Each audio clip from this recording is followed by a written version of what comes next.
Well, Brian, I think I don't see the attendee count going up anymore. So why don't you take this away? Great. Well, thank you, Adam. Good evening, everyone. My name is Brian Munson with Vanderwall and Associates.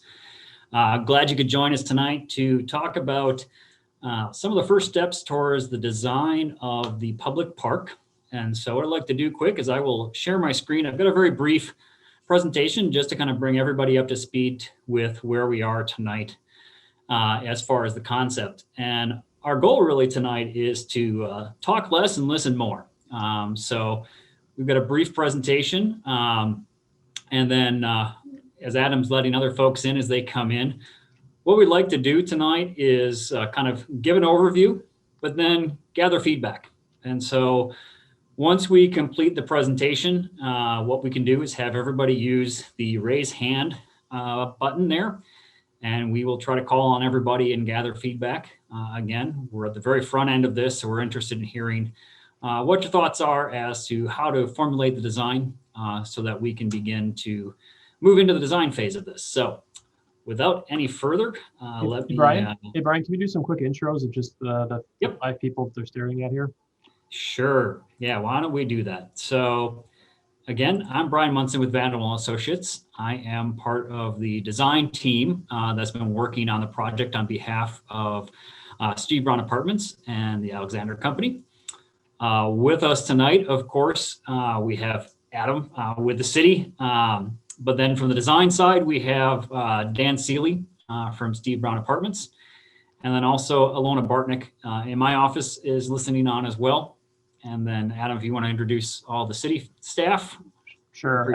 I'm Adam Sayre. I'm the city administrator. With me tonight is Catherine Holt. Catherine Holt works in the planning department. And then we also have Casey Dudley, who is our recreation director. And city staff is here tonight as we're working on this project with the developer. We're excited to see this happen. As Brian said, this is a public park.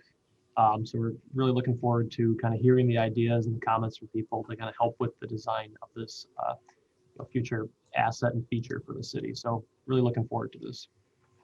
Great. Well, let me share my screen here. All right. So just to kind of get us rolling here, we've already kind of covered some of the introductions, and that's important to note that as Adam stated, this is going to be a public park. So this is a public-private partnership. We are the design team that's going to be working through the logistics and the design of the space, but this will become a public park. And so something that we're excited to do as part of the project and interested in your feedback tonight to make that happen.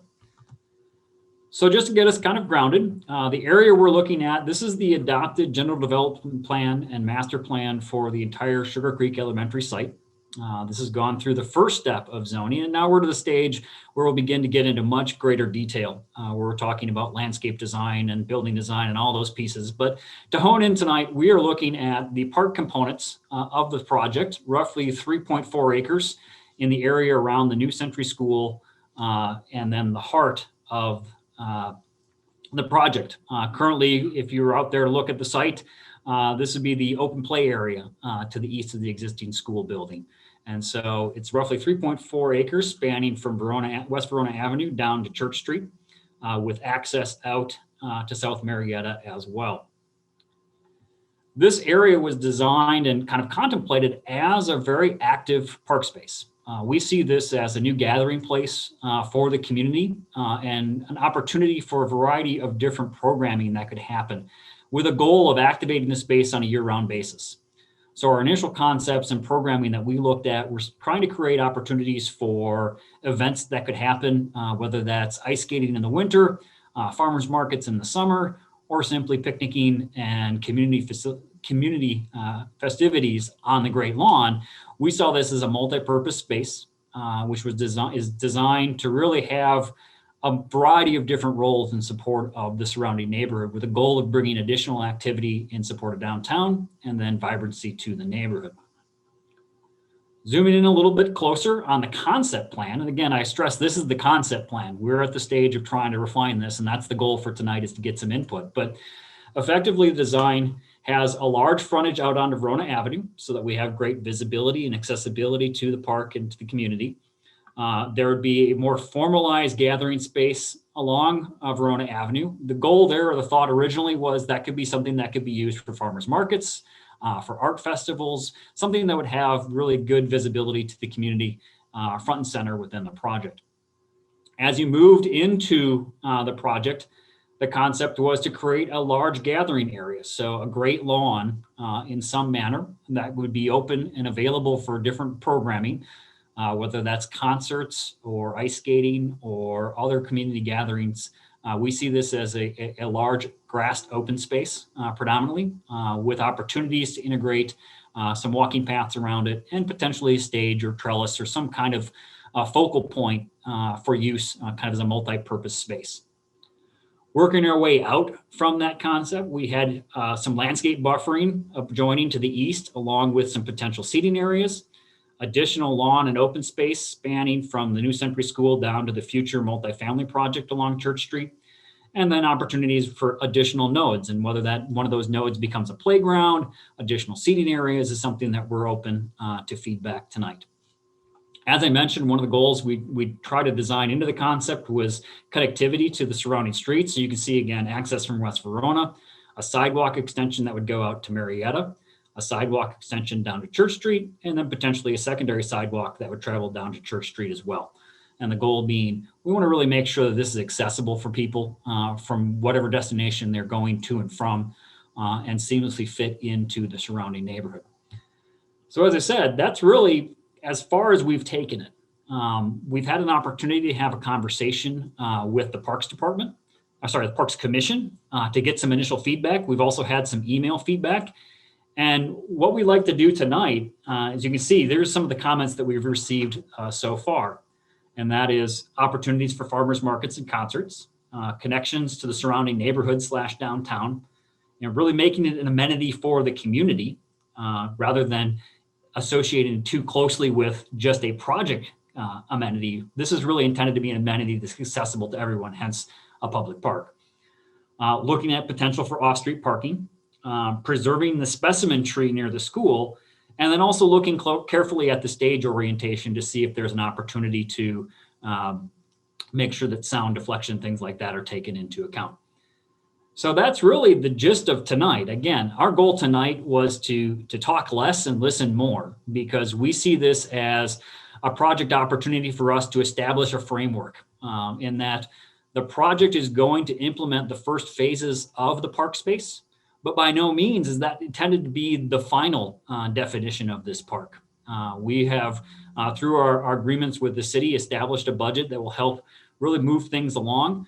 But our goal tonight is to make sure that the park doesn't think too small, but recognizing that we may not be able to build all of it right out of the gate, we see this as an opportunity to really set the framework and move this forward for future investment by the city and or creation of other amenities within the project. So again, our goal tonight, based off this brief presentation, is that this is intended to be a listening session for us. We want to hear from the community as to how this space could be utilized, what kind of facilities would be desired in a park space such as this.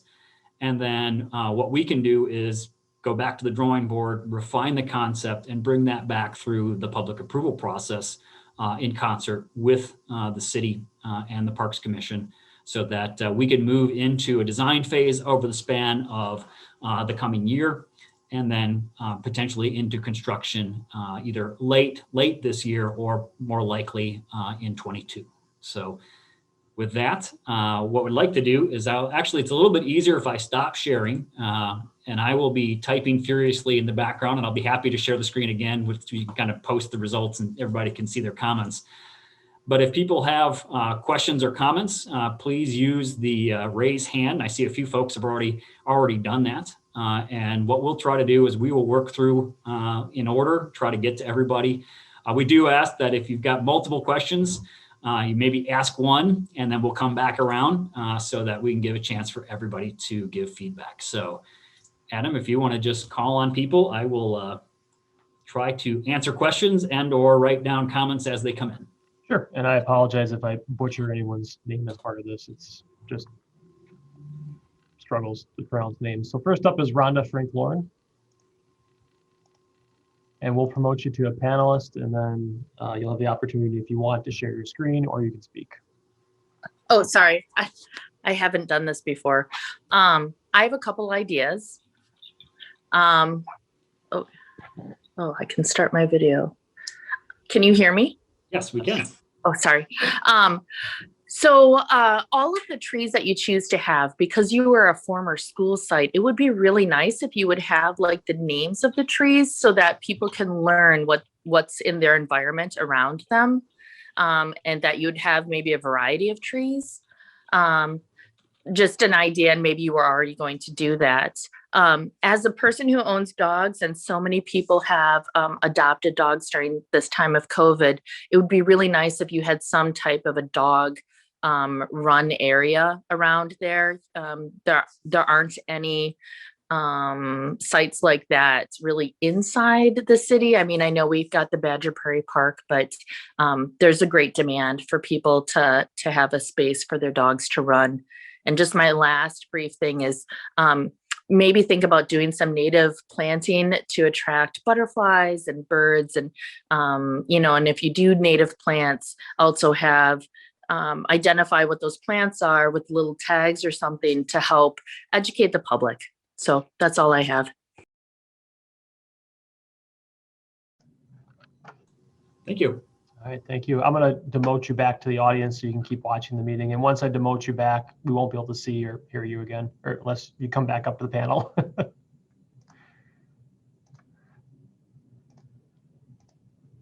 All right, next up I have Daryl.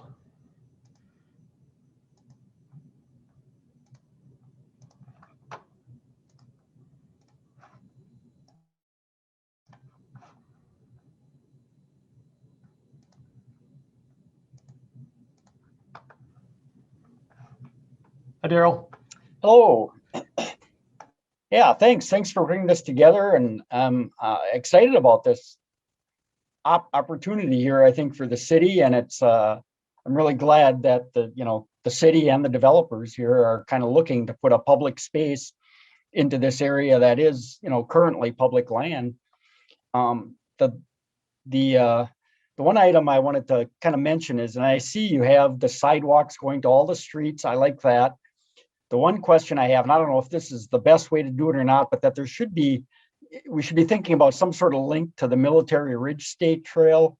And I don't know if Industrial Drive, isn't the greatest, scenic street, but it would be a convenient sort of connection to the Military Ridge State Trail. Maybe there's some other option that's better there.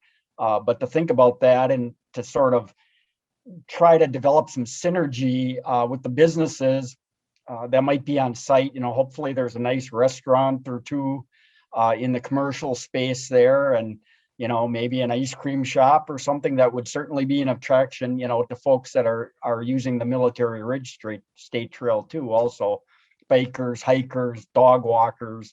It's not far from the trail, and it'd be a nice area, I think, that would benefit both the businesses that could be on your site and the residents that are there, and sort of the wider city.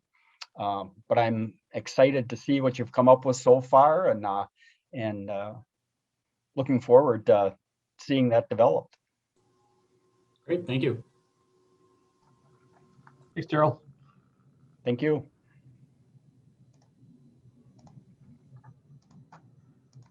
Okay, next up I have Jesse Charles.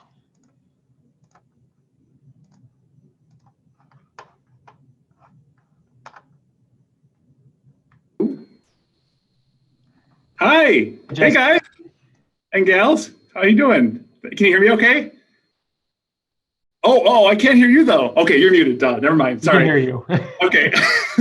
Hey, everyone. I echo the thank you for putting this meeting together and for saving the school and everything you guys are doing.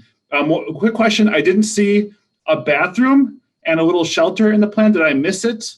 Like, is there bathrooms in the rough sketch? I have a couple other questions too, but that was one thing I would ask. Sure. No, we haven't shown restrooms yet. That is a comment that came up in the concept discussion and the GDP discussion, and that's something that we're going to take a look at and Great. see if there's an opportunity to do that. And then the question of a shelter, at this stage, we're not showing an outdoor shelter. But again, that's a comment that we have received about the potential Great. for some kind of shelter component, or a location of the shelter could be integrated in the future. So that's something we'll take a look at in the concept refinement as well. Yeah.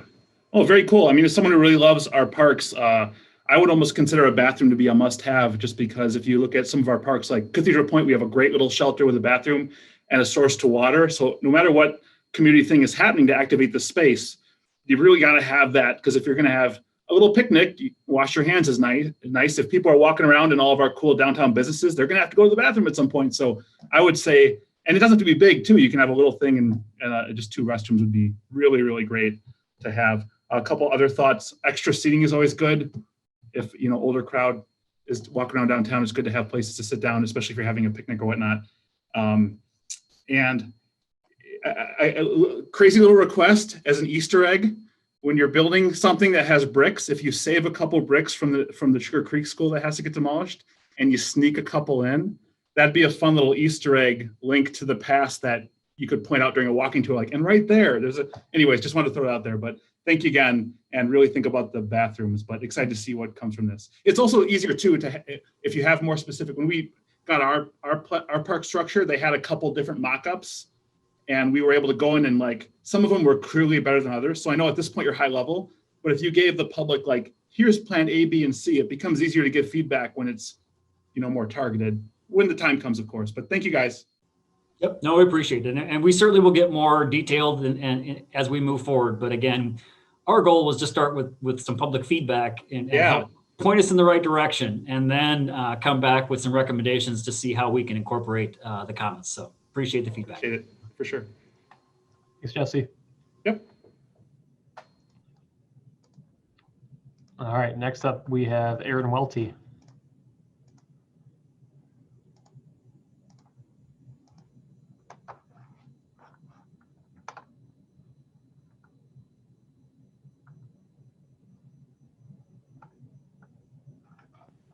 There I am. Hello. Aaron.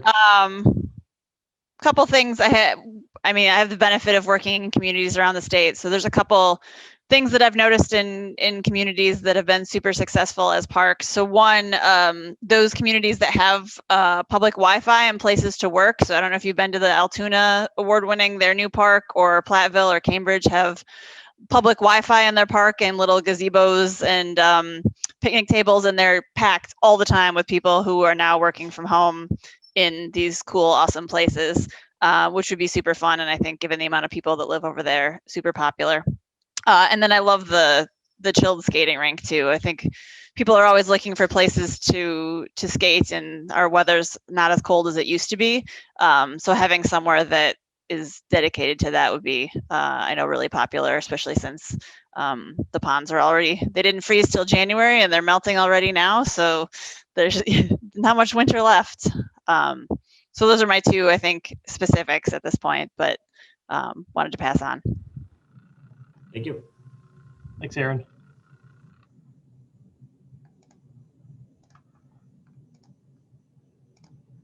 Okay, next up we have Darla Armstrong.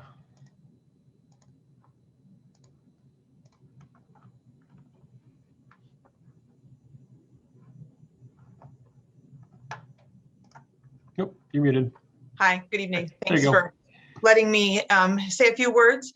I'm mainly curious about what the plan is going forward to keep the immediate neighbors communicated with. This is literally feet from my front door. And frankly, a lot of this snuck up on me. I didn't see a lot of the development stuff coming.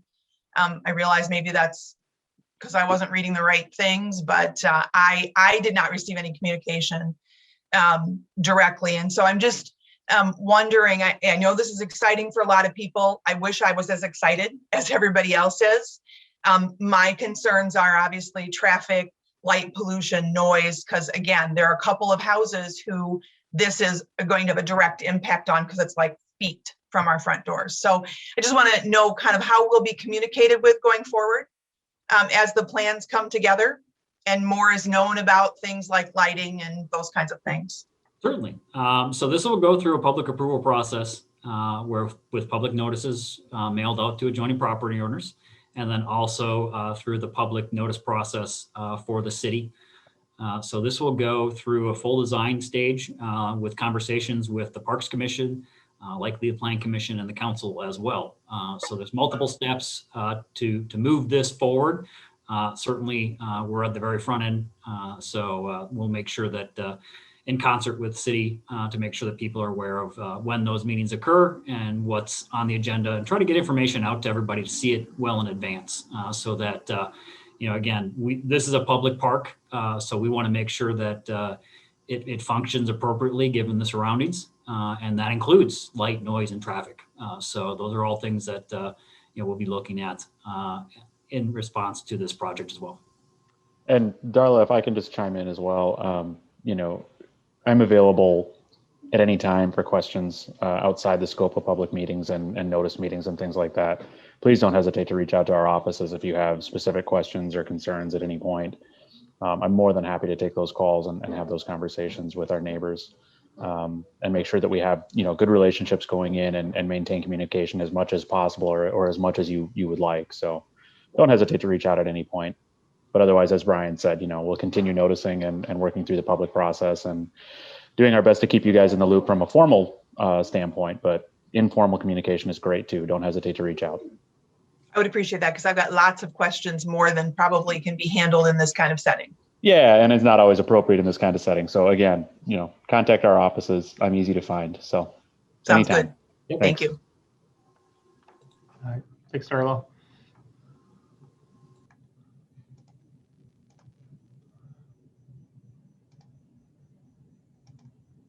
All right, next up I have Sandy Schwab.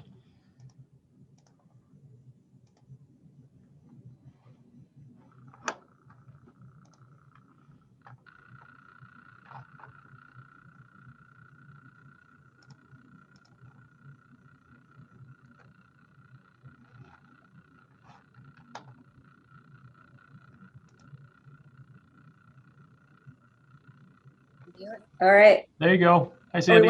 All right. Hi. I am also from this development with my husband, Tom, here. And I have two questions. One of them is the playgrounds for your development. Are there playgrounds that are planned for all of these buildings that are going to go up? Or is this great lawn and this public park going to be the only playground for kids? And we are also very concerned about light pollution since we live so close by. Right. Yep. Well, I can tackle the light question. Certainly lights will be a component of the project, and the design of those lights need to be reflective of where they are in context. We don't want to light it up like a auto dealership either, but we want to make sure that there's an appropriate amount of light for safety and for use throughout the year in a space like this. So that's something that we'll have to take a close look at. Typically, the design components would include a lighting plan that will have photometrics associated with it that illustrate how the lights will perform and where they'll be placed and how tall they will be, whether they're bollards or pole lights or any iteration in between. The light design of the space will be something that would be included in the formal designs of the project. And then as far as the playgrounds, the idea of this space was potentially to include a playground that'd be available for community use. The other adjoining multifamily projects would have amenities for their residents as well. So this wouldn't be the only space associated with outdoor recreation for those projects. Certainly it would be the biggest one as a community park, but we do anticipate the other projects would have some degree of amenity space associated with them as well. Okay, and one more question. Actually, it's a request to try to save the trees on Marietta Street, because that is going to really soften the development bordering our neighborhood. And I know that there's lots of trees planned for this park, but those aren't mature trees, and we've got some nice ones in our neighborhood, and I hope you'll try to save them. Not only the specimen tree, but there's other ones too in this area. So, thank you. Thank you. All right, thanks, Sandy. You're welcome. All right, next up we have Allison Hoffman.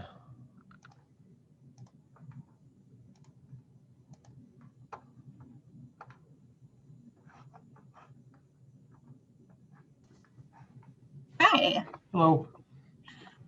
So I'm just going to bring up the playground question. I also live directly across the street from the current site on Church. And I have 2 children, so the playground is important to me. And there are a lot of kids that play there now, not so much with all the snow, but they do go through. And I'm just thinking with the playground that we want to make sure it's great for all ages. I've noticed a lot of playgrounds, as certain neighborhoods have a lot of climbing and structures for older children, and then some playgrounds have structures for smaller kids. I think it's important to make sure it's all ages. Especially, I'm completely for farmers market. I love the music shell. If we can have that stage for concerts in the park, and I really think having a playground where kids can play. I know Harriet Park, if you ever go there for music in the park, the playground is packed all the time. It's completely crazy. So I think it's really important. I'm going to echo bathrooms. Having some type of bathrooms for those events is really important. And the other thing too, with the walking path, I think that's great. I like the circle. Today, if you are out here any day during the week, there are several of the senior residents that will be their backyard, that have been walking through the paths on Church and going through the school, and they do it daily. So I really like the walking path. I don't know if there's any consideration for having fitness stations, little like pull-up bars or incline bars. I know by Greenway Station, they have a path that has a lot of these little fitness stations people can do as they're out walking. So I think that's really great. And the other thing too, I'm not sure, but parking was something I didn't see a lot of for this park. And if we do have these events, where would people park is my concern. I know Marietta and Church are extremely narrow. They're smaller, they're a lot narrower than more modern streets in the city. So my concern is when there are parking on both sides of the streets, it's extremely hard to get through. I have a lot of experience with that with the school.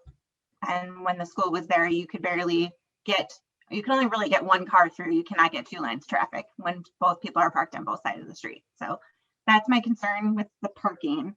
Otherwise, I really like a lot of the concepts. I think it's a really great plan.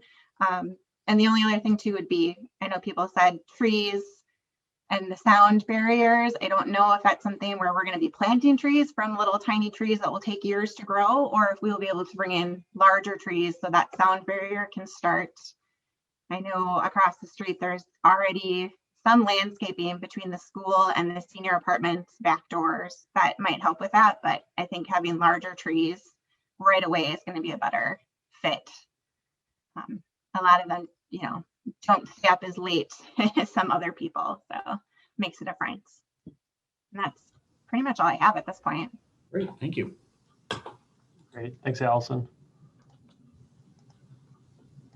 So Brian, I don't have any more hands up. Maybe you want to do a quick summary of kind of the comments we've received and see if anyone else wants to speak. Oh, I've got someone else who raised their hand. Let's go to that first. Perfect. I was just going to say the same thing. All right, hold on. I got Daryl. I'd like to speak again.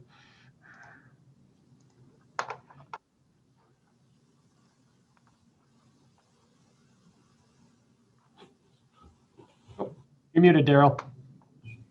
Oh, Daryl, you're muted. Still, there you go. You got me now? All Now I right. got you. Sorry. Yeah, thanks. I didn't want to take up other people's time here to speak a second time, but as long as we have it, this is a little off topic, but on the overall development, I'm just wondering if you're considering, I live in a condo not far from this development, and we've had some issues here that it's a condo that was only built, I don't know, like 12, 13 years ago, but it didn't have any, well, it doesn't have an adequate electrical supply basically for EV parking. And it's come up a couple of times now where people are interested in buying EV cars and, can we accommodate them? And we're still sort of in the investigation phase, but it's darn expensive, seems to be the short answer, to retrofit a building to do it. And, so I've been looking at this a little bit, and everything I'm reading says, there aren't a lot of these out there now, but 10 years from now, certainly 20 years from now, there's probably going to be a ton of them. So I'm just curious, I guess, if you're kind of considering that, either having some EV parking available for all these apartments, or having at a minimum sort of the infrastructure there so that they can be added when they're needed down the line. So I'm gonna take that one first, actually. So the city is in the process right now of changing our zoning ordinance, and we're looking at potentially requiring a certain number of EV charging stations, or at a minimum, at least requiring the underground parking structures to be plumbed with the conduit, so you can easily kind of pull that through. So that's actually going to be discussed, I think next Monday again by our plan commission. Then ultimately that will go forward at some point, whatever the plan commission decides to do with it. But I would envision either there's going to be a requirement that there has to be a certain number, or like I said, at least requiring the plumbing of those underground garages to kind of avoid the issue that you've run into it over at your condo there, that it is very expensive to kind of drill that concrete or that block to kind of run the electrical after the fact. So not to step on Dan's toes, but that's regardless of kind of what Dan answers there, there's probably a city requirement coming towards this project versus what Dan might say. Well, or maybe not. Two things. One, you guys have been watching Madison way too much there, Adam. Number two, I think we already have our GDP, which gives us zoning. So I'm not sure what requirements you get to put in. And three, specifically for you, Daryl, yes, we have to keep an eye on the market. And obviously these sorts of things are sort of the trend of where things are going. So while we're not to that stage yet in terms of design, I would be pretty confident that at least one or the other or both will be involved, whether it's infrastructure to support it in the future or ready to go charging stations on opening day. We've done that in some of our other developments, as the newer developments as we've been bringing them online. So yes, I would say it is very likely that we will either have infrastructure or charging stations on day one, or both. Oh, good. Great. I appreciate that. Regardless of whether or not Adam makes us. Yeah. Well, I appreciate both your perspective, Adam, and also, Dan. I mean, I think you're right. And that's kind of the problem we're facing, because the market's clearly heading that direction. So our units become less valuable if we don't do this, but it's bloody expensive to do it. So we're kind of caught in that pickle. And yeah, and we are sort of in that weird tipping point, right? We have put it in. We put a project up in Middleton a couple of years ago and put some charging stations in. And to be honest, the demand for them has been very, very low. But, there is a little bit of a chicken and an egg thing as well. Yeah. So that's why I say it's likely that infrastructure, at least, if not charging stations on day one, to some degree. Yeah. Thanks, Daryl. All right. Thanks, Daryl. All right, next up I have Mayor Diaz. Uh-oh.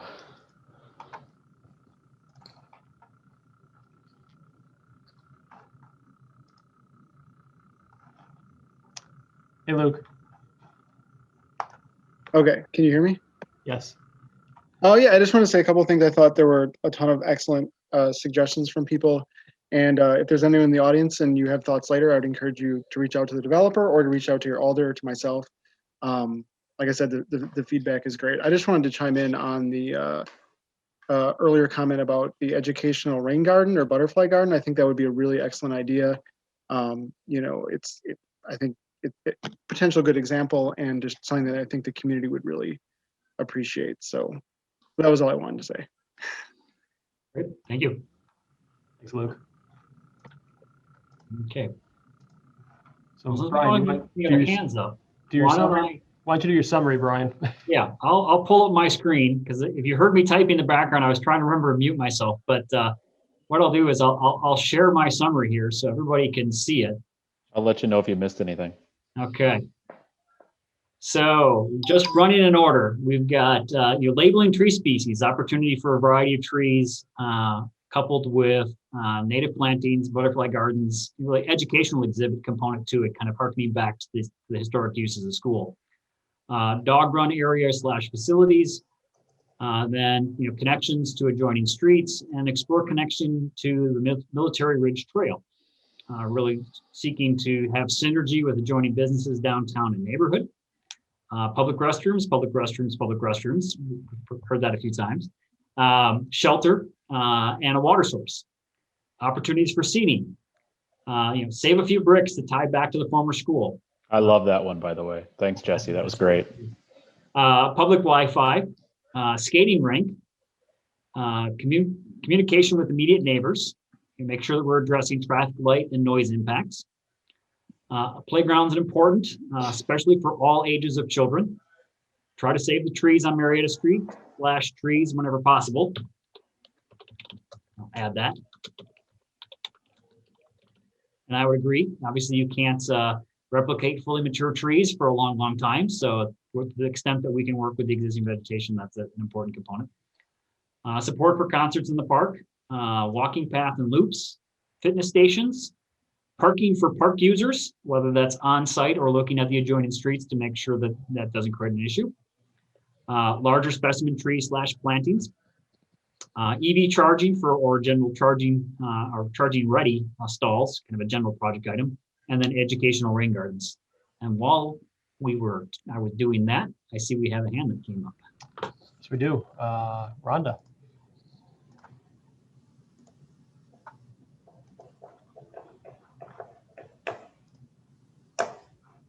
You're muted. I had one more thought when I was hearing you talk about the playground area, is to make sure it's also accessible for children of all abilities. Some parks don't have those swings that if a child needed the support, like they were a wheelchair bound child, to make sure that you have, you just take it into account. So a child of any ability has something to play with and do. As well as think about who will be using this park that, if you do have the walking paths, make sure that it's wheelchair accessible or somebody with a walker could use it and not trip. So that's all I had. Great, I appreciate that. We'll add that to the list. Any other questions or comments? Just a second here. All right. Well, again, thanks to everybody for coming tonight. We really do appreciate the feedback at this stage because, as we said, our goal is to now move into a design phase to place all these ideas into the geography of the site and really try to develop a park that is as usable as possible, really reflects what the community is looking for, but also becomes a signature space within the community that's adaptable, usable year-round. So we will be beginning the design phase next of transitioning from our concept level down to very specific recommendations for how this all comes together. And we'll be working closely with city staff as well as the Parks Commission. And when we get closer to some more refined plans, we will certainly reach out to everyone again and have another meeting like this with an opportunity to talk through what's being proposed so that everybody's just aware of what the concept is as we move into the approval process. And again, our goal is to do that over the span of this year, potentially for construction out into likely next year. So it'll be a long process and a lot more details will be coming along with it every step along the way. I would also note that the buildings and the balance of the site will be going through a comparable process where it'll be a public hearing process and multiple steps with much, much more detail about every single site. So as the pieces come together, our goal is to make sure everybody's aware of what we're working on and that we have good opportunities to get public feedback on them as we move through the approval process into construction. So thank you again for taking the time tonight. We really appreciate it. And stay tuned. We will certainly have more information for everyone as we proceed. All right. So with that, I think we can call it a wrap on tonight. Sounds good. Thank you. Thanks, everybody. Have a good night. Have a good night.